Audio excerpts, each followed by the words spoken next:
another episode of NCOT, and welcome back to another episode of our regular programming schedule. I said that wrong.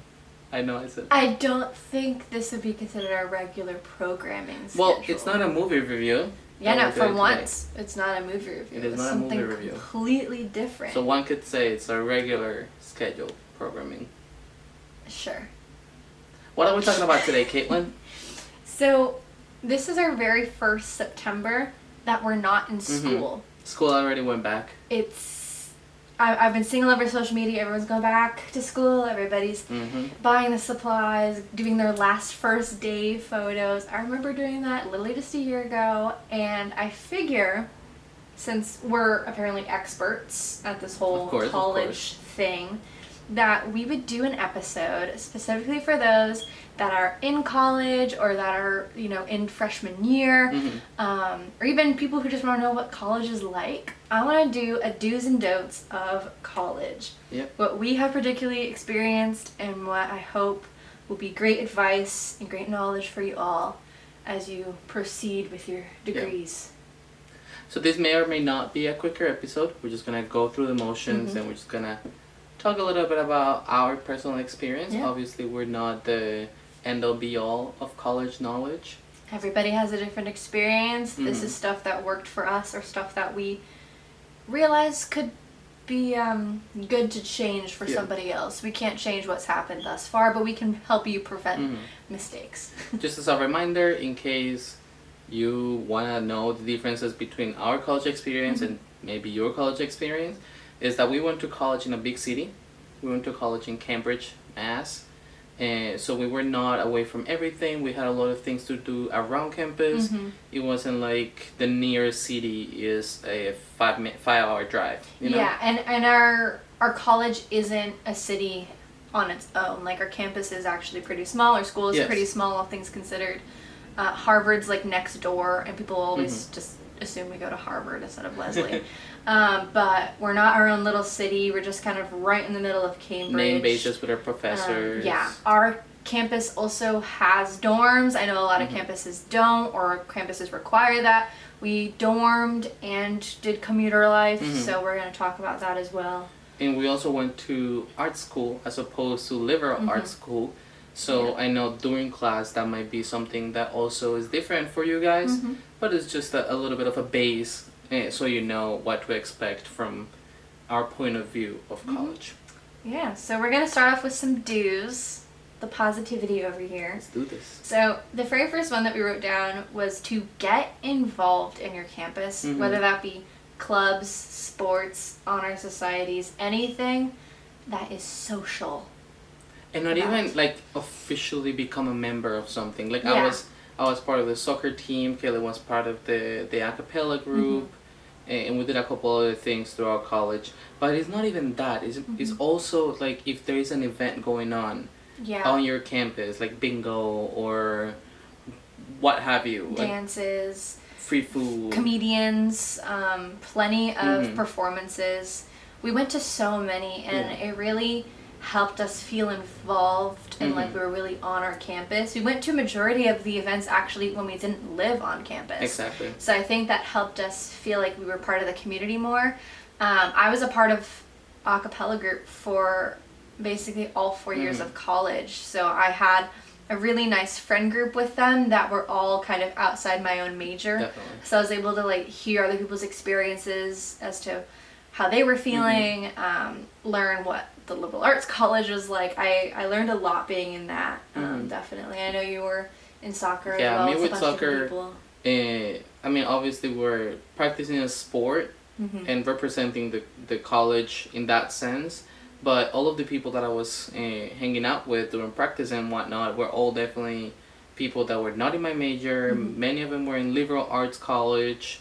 So it was just a little bit of a different pace. Yeah. And people that you don't remember seeing before you join said club, you start seeing them afterwards, and it's like, now I know this person. So it just opens up a little bit of doors when it comes to how many people you know and how many people you can rely on afterwards. Obviously, you're not going to become friends with everybody. Of course. But I still talk to a couple of them, Mhm. and it's always nice. Yeah, I think it really adds to the whole like experience of being in college, because it's one thing to be like have like a strong friend group in your major, but I think to be a well-rounded person, you need to meet a lot of different people, and so by going to these events, you end up meeting a lot of different people, and that helped me feel really involved. So kind of on the lines with that, it's either dorm for a year or be friends with someone that's in a dorm, because I know not everybody can dorm, either that be like financial reasons or your school just doesn't have dorms or what kind of thing, but I didn't dorm. be around a dorm in one way or another. I say that even though dorms can be gross, dorms can be weird, there can be bad roommates, but being in a dorm is like the quintessential college experience. And so even if you don't do it yourself, just even being friends with someone who's in it, you really get to see the thick of it. If you have the possibility to dorm, definitely do it. I didn't have the opportunity to dorm because it was just a lot of money for that. But I met people like Caitlin or like other friends that were staying in dorms. So obviously they get their meal plans and they have their actual dorms that you can come up and see. The communal bathrooms you get to use, the common rooms with their laundry units. I had some people say like, oh, like can I, crash on the couch over here while we're doing homework? And I'm like, yeah, go for it, because this is also my home. Yeah, it's nothing bougie, but I think the biggest thing that came with it is the fact that I could get food for free every now and again. Meal swipes. I was the meal swipe dealer because I don't eat 3 meals a day, and a lot of people don't eat 3 meals a day. So I had plenty to go around, and that was a lot of fun. Obviously, it was expensive, and I only was there for my freshman year. And even then, my dorm life was cut off because almost at the end of freshman year was when COVID happened.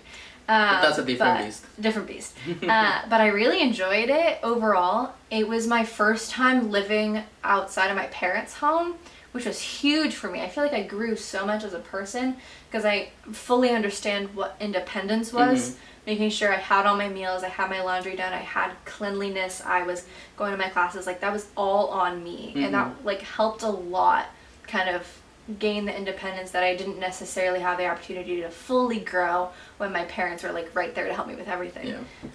Kind of on that same list, on that same note, I'm gonna jump a little bit on the list and go into get a job. And because I think it goes hand in hand. If you want to live in a dorm, it's probably because you want some kind of independence, but it's really difficult to be independent if you have to rely on someone else's money. So if you get a job, even if it's like work study or you get a job outside of school, whatever it is, minimum wage, it's always really important. Not even because you want to have savings, but also just because you want to have money so you can spend on your everyday life. And I promise you this, even if you have a meal plan, you will want to eat out. And there's going to be times when the resident hall, dining hall is just not open when you're hungry. And so how are you going to pay for that food? Your friends are going to want to go shopping or want to go to like a club or a fun like museum or something, like anything like that. Especially if you're in a city, people want to go everywhere. People want to take the train. All of that costs money. And unfortunately, you're going to have to be left out of things if you don't actually have an income to help you, see everything that you want to see. So I had a job primarily on weekends. Sometimes I worked throughout the week. Part-time. Part-time, definitely. I didn't do work study, but I know people that have done work study that worked well for them. Definitely know your own limits. I understand where people are maybe in a really hard major, and so working full-time is just not doing it, but maybe job might not work. Yeah, but maybe working over the summer or over the winter break or that kind of thing, just to earn a little bit so you have stuff to spend. I worked full-time as I was studying full-time. I wouldn't recommend that for everybody, but he's just I'll do special. I'll do it. It's not that bad. For you. It wasn't that bad for you. Either way, I definitely recommend getting a job. And also, I know some people might not have been able to work during high school, and so this is an opportunity to get work experience on your resume, because as soon as you go out to the real world, they're going to ask why you didn't work, why you didn't have any job, even like over the summer. You're going to get judged for that. Like? They want to know what your experience is, and so you do kind of need something. Work study, totally valid. So you can definitely do that, so it's a little bit more manageable. But yeah, having a job is just so beneficial in many different ways. Next one is try the food spots that are around your campus that aren't necessarily Yeah. like within the campus. I think many of these things are tied and connected to each other, but your school campus, if it's outside of the city or somewhere that you didn't grow up in, it's a space that you most likely are not gonna visit again Yeah. after you graduate. So Because why all would the you? different spots, and you definitely want to get to see them. Yeah. And just like when you're living there or when you're going to school there, it's fun to have your one spot after class and whatnot. That one coffee shop that you do your homework at, Yeah. or that one ramen place you go to after class with your friends, or that one clothing store you bought that cute outfit. Like having stores and restaurants like around your campus and going to them, I think really helps you also feel Because many involved. times people are always bringing food, which is understandable because saving money and whatnot. Right. But if you have the possibility to try different things, it's always really fun. Yeah, because then you'll feel even more nostalgic. Like And you you feel can go more out with nostalgic friends. too. Yeah. It's an opportunity to hang out with more Yeah, friends. definitely. Also, get enough sleep. Yeah. I don't know how to necessarily tell you point blank how to do that because I know everybody's schedule is different. But sleep when you can. Take naps around campus. No one's going to judge you for taking a nap in the library. Sleep when you can because Trust me, everyone's sleeping Yeah. everywhere in and the college. worst thing is to fall asleep in your class and fall even more behind than maybe you were, or just constantly feeling tired. And so no matter what, always try to sleep, and of course know your limits when you're signing up for classes. Yeah. Because you know you might not need to take that 8 a.m. You might try to convince yourself you want to take that 8 a.m. but trust me, it'll cause you to lose sleep and Yeah, it'll be even more unless you're tired a of the person day. that usually wakes up at 6 a.m. Yeah. every day, do not take that 8 a.m. Exactly. You Let need to yourself sleep. Don't go out. I'm going into some of the don'ts, but like don't go out late at night when you know you have an early morning class, or just be honest with yourself. There is no shame in realizing and knowing, hey, I can only go to class at 1 p.m. because that's when I'll be the most awake because I'll wake up at 12. Like, there's no shame in that. It means that you are taking care of yourself. Your body needs rest. So yeah, just be honest and realistic with yourself. And obviously, don't fall into a habit of you can only sleep if you take melatonin. Right. But if you have to, I did it a couple times. No and- shame in it. Don't use it every day because I feel like your body will just get used to it. And Yeah. you have to take more melatonin for it to actually But as a work. college student, your mind is always so active whenever It it doesn't helps. need to be active. ASMR, that helped tremendously. I am a little addicted. I It's have almost to an go to addiction. bed every night with ASMR because it helps my brain just turn off. It's a So, tad bit annoying. highly recommend. Shush. Also, kind of with the schedule, take fun classes. Mm-hmm. Like, I know, okay, art students, our classes were relatively fun overall. But take something that's also outside of that. Yeah. We did ceramics, kind of out of the blue, and it was one of the best experiences I think we've So ever good. had And we in a did it class. senior year, which was kind of sad because I wish I would have done it more. Exactly, yeah. But I highly recommend that because it also gives your mind a break. It might be more work with creative stuff, or it might be a challenge. One, you should always be up for a challenge, but two, it does really help you kind of be more focused in the classes that do matter to your major. Yeah. Because you have that one class where you still get your credit. Like, check that off the list. I got my, I don't know, social science credit because I took a fun class or something Yeah. like that. Like, it'll all help you. And on that note, it's kind of about knowing what you can and cannot do. So, for example, in my college specifically, I knew that I was paying for full-time tuition, which meant that I could take up to 18 credits a semester. Which is 6 classes. But I was only required to take, I think it was 12 credits a semester to be full-time. That meant that I had 2 class spots that I could still take and not be charged more. Yeah. So I just decided to take fun classes during those times. Like something that I will actually enjoy, like music video or ceramics and whatnot. So knowing that you have those extra spots, I feel like I was losing money if I didn't take those classes. Right, yeah. And there was only a couple semesters in which I think only one semester in which I took 5 classes instead of 6. That was the very first semester where we both took 5. No, I took 6. No, yeah, because we had a class with 1 credit Yes. that 1 semester. Yeah, But yeah, that was the only time we ever took 5 classes. The rest of our college year, we took 6 classes per semester. And it wasn't anything crazy. It was not like we were taking 6 really difficult classes. Yeah, and like I said, we're art students, so it's a little bit more manageable in your head because it's not necessarily like essay writing or complicated math. But some of the classes are still challenging, and managing all the schoolwork can still be a lot, especially since our major film is primarily project based. So it took a lot of time management and coordination and whatnot. Coordination. But we did that, and that paid off because it fit with our personalities, and with the electives that we took, we ended up having a blast. For sure. And with having a blast, I know with the pandemic and everything, it kind of seemed impossible. But we did manage to study abroad, and I highly recommend that. We went through a company called API, and they were absolutely amazing. They weren't necessarily through Leslie, but we used them to go to London for a semester, and it was incredible. And that's when we started this podcast, actually. Yeah, if you go all the way back, you can hear our time in London. That's our first 2 episodes. And we also, there wasn't, the film programs that we wanted to do they were too expensive. What we did was we decided we would only go to a program that was the same exact price of Leslie or less of Leslie, because we had scholarships and FAFSA that we could apply to the school. So we're like, let's just not spend any more on tuition than needed. So that's where we had the London theater program. That's where we did theater. So it was not only a challenge just living abroad for the first time and learning a whole new city and a whole new country, but we also were learning something that was completely different from our film classes. We were learning theater and acting. So yeah, do study abroad and do something that's kind of different, that's fun, that sparks that, wow, I'm actually learning, I'm actually engaging.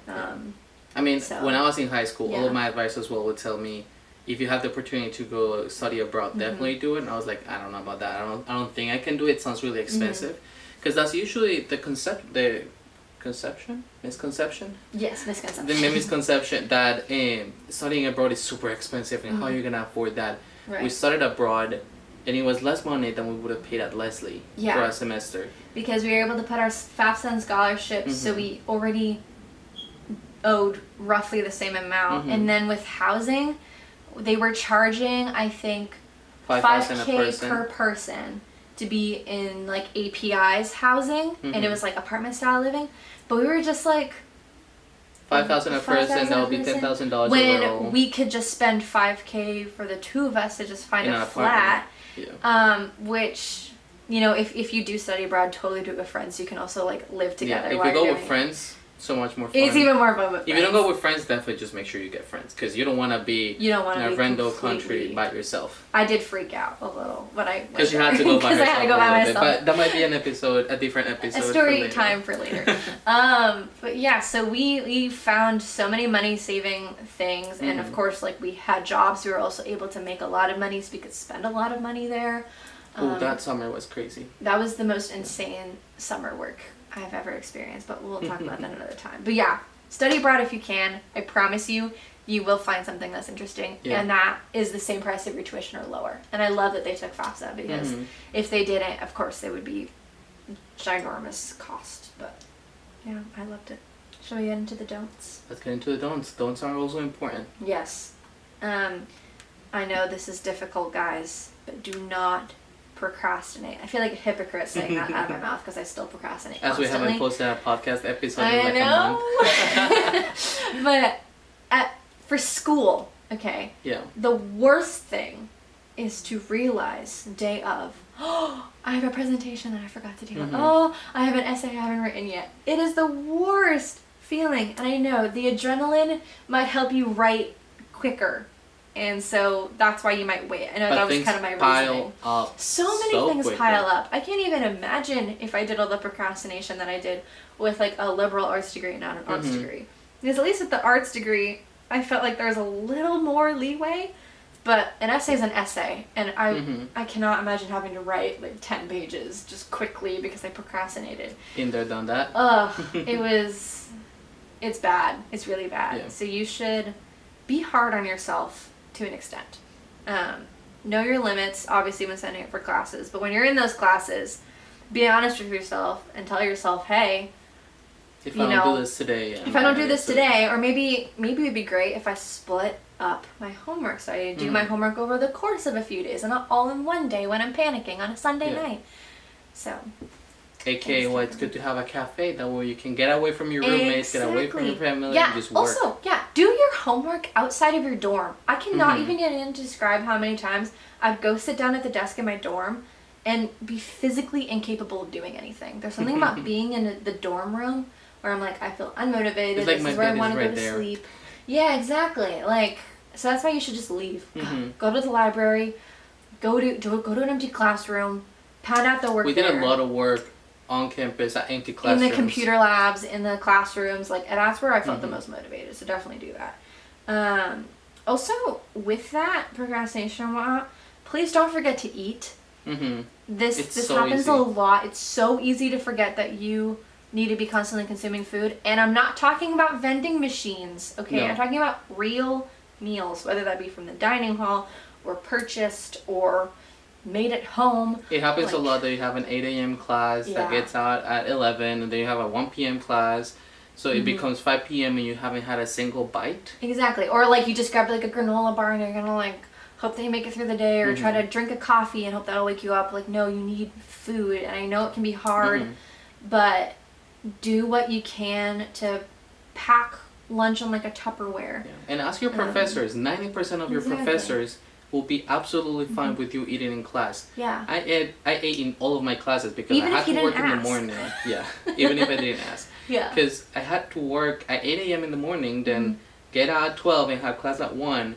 At what time am I supposed to eat if not during class? Yeah. So like, and we were in art school, so sometimes there were situations where we couldn't eat, but other times the professor was just like, just don't make a mess. Exactly. That's all I ask. So I'm sure if you need a little nibble, that's great. I know with our classes, they were 4 hours. Yeah. Was the longest one that we had. Yeah, so they classes would were have like longer a than break, usual. because obviously art, they want you to spend more time with the teacher. But we would have like a break, which was super helpful too. A lot of people would like go up to the cafe, get food, bring it back down, eat it there. So yeah, do what you can to just make sure you have a solid meal. Yeah, and kind of on that note, other than freshman year, throughout college, I've never been more hydrated ever in my life. You gotta make sure you have a water bottle with you. You carry water bottles. You bring soda if you have to, or whatever it is. But make sure you're hydrated, because that's another thing that is easy to forget, and then it starts really affecting you, less energy and whatnot. Headaches. So stay hydrated. The amount of headaches you would get by not drinking any water, like. Yeah. So just make sure you're good. Like, I know Keep that yourself morning good. coffee is always a must for many people, but maybe have some water beforehand, then a coffee. Like, water is Bring very important. your coffee in your hand, but put your water bottle in your backpack so you're prepared. Next, do not forget to check your email. The amount of times that I've had people be like, oh, I didn't know about that, and I was like, well, they emailed us about it. Like, it was a lot. And Kaylin was that friend. I was that friend I was the Hermione Granger of the friend group. I would always know what was happening, always be checking my email. I knew due dates and deadlines and everything. Because they really send everything to your email, especially the days when you need to sign up for classes. I was always prepared. I had it on my calendar. So do not miss those emails, because they can be detrimental if you miss them. Whether that be like, oh, you didn't sign up for classes, so now you have to change everything. If you forget to change your password for your email, it's like World War II breaks out, because now you're gonna go to IT and you're panicking, and then you can't email your professors to tell them that your email doesn't work. It's crazy. Gotta check your email to make sure that you re-sign up for FAFSA. Yeah. Oh yeah, FAFSA. Don't forget that. And then the amount of times where I've had to like email my assignments to my professor, but then maybe they didn't send, or that's the kind of thing. Like, your email is so important. Yeah. Just check it every day. Have your notifications turned on. It might get annoying to have all of them coming in, because some of them aren't important. I understand. They're not always important. And similar to that, if you're running late to class, even if it's only 10 minutes late, email your professor. Even if they don't see it, it's a note that you show them that you're It is a evaluated. written down statement. Professors love That. emails. Kind of with that, also don't assume that your teacher would give you an extension. Talk to them, be honest with them if something's coming up. Like if you have a full-time job, maybe wouldn't hurt to let them know. If you have a lot of homework that week and you want to let them know, great. Obviously it's up to their discretion. If they do not care about your personal schedule, that's that. But if you I'm can have to honest, deal with that, but I had to take liberal arts classes as well and everything. Most professors will be absolutely fine with giving you an extension if it's valid. And if you ask with enough time, it's not like you're emailing the night before, again with procrastination. You're not emailing the night before and being like, hey, I'm running out of time, can I please do this another day? Like, yeah, maybe procrastination is never a good enough reason to have an Yeah. extension. But if you tell them I had something happen in my family or I've been working all week because I need food for money for food, they really understand. So Yeah. just make sure you're really honest with your professors and try to create a bond. In some colleges, bigger colleges, it's difficult to do that. because of the lecture hall, size of classes, that sort of thing, yeah. But try to get to know your professor on a first name basis. Yeah, Uh, definitely. that way they know who you are, and if you ask for an extension, they'll know your situation. Yeah. Continuing with contacting your professors, it's so important to have them in your life. I know you might not want to be like friends with them, but they know a lot about you as a person just by teaching you. They know the assignments that you turn in. They know your work ethic. They, in our case, they see your films. They know your ideas. They see you in discussions. They are such a valid resource to use, not only just for like a work recommendation, but also maybe they might even help you get a job. I just did a job for one of my like professors. we've been hired by our professors to be a part of projects because of that, the connection that we have with them. And we're not going out of our way to be like super friendly or doing anything out of our comfort zone. We're just simply engaging with them in conversation, and that's helped so much. It's helping us further our own career, and I'm sure it's like helping them see like, oh, like I'm being a mentor to this person. Exactly. Especially if it's a professor in the field that you're studying, and they do that for a living. Yeah. Say you're going to school for medicine, and one of your professors is a retired nurse or what have you. They know the ins and outs, and they've been around for it. So they can definitely give you recommendations, and they know everything that you want to know, not only in the classroom, but if later on in life you have a question about X, Y, or Z, and they'll be able to help you, and they'll be right there for you. Exactly, yeah. In our field, filmmakers, our professors make films all the time, and what do you do in films? You need a crew. Together, and you need a crew. So you might be that crew. Yeah. So you really your never professors know. are a big part of what you're gonna do after college sometimes. Yeah. And also what Caitlin said, your professors know you a lot, so recommendation writing is big. Yeah. Many of my recommendations are from professors because they know me more than anybody else. Exactly, yeah. One last thing before our final thing. One last thing for our final thing. This is a small note. When they say to buy a textbook, don't buy it. Most professors agree that you should not buy the textbook Yeah. at least till the day of. Don't buy it unless you go to the class and they're like, okay, you need to take notes, or I expect like I had one class over the pandemic where I had to purchase the textbook and then take like pages of notes from it and send him the notes so he knew that I was reading the textbook. Like I that's actually had PDFs. weird. You can find PDFs online usually. Exactly, yeah. I mean, sometimes professors might actually email you before class starts and say, make sure you buy the textbook for the first day of class. Right. But many other times in the first day, they're like, I don't know, the dean asked me to put a textbook in there, but you don't really need it. Or here's like a reading that I think would be really helpful for you guys, but you do not But need it's to not spend required. money. And also like this is where making friends in your own major comes into play too, because if you have a whole bunch of people that are in the same class And together, I've taken the you same can just requirements. swap textbooks. Yeah. Like just I ended get up with them a to your textbook from my friends. friend, and my Yeah. friend ended up with a textbook from me in the same semester. Like So it just happens. textbook sharing, no shame. Yeah. No shame. And many in times the textbook sharing. professors will actually also give you a PFD. PDF. I was like, that makes... PFD. a PDF There you of go. the whatever read you have to do, because you don't need the entire textbook. Right. Like my first semester, I supposedly needed this big old book that was like $300, and I just got images online, and that was fine. And our very last note here is please do not forget to have fun.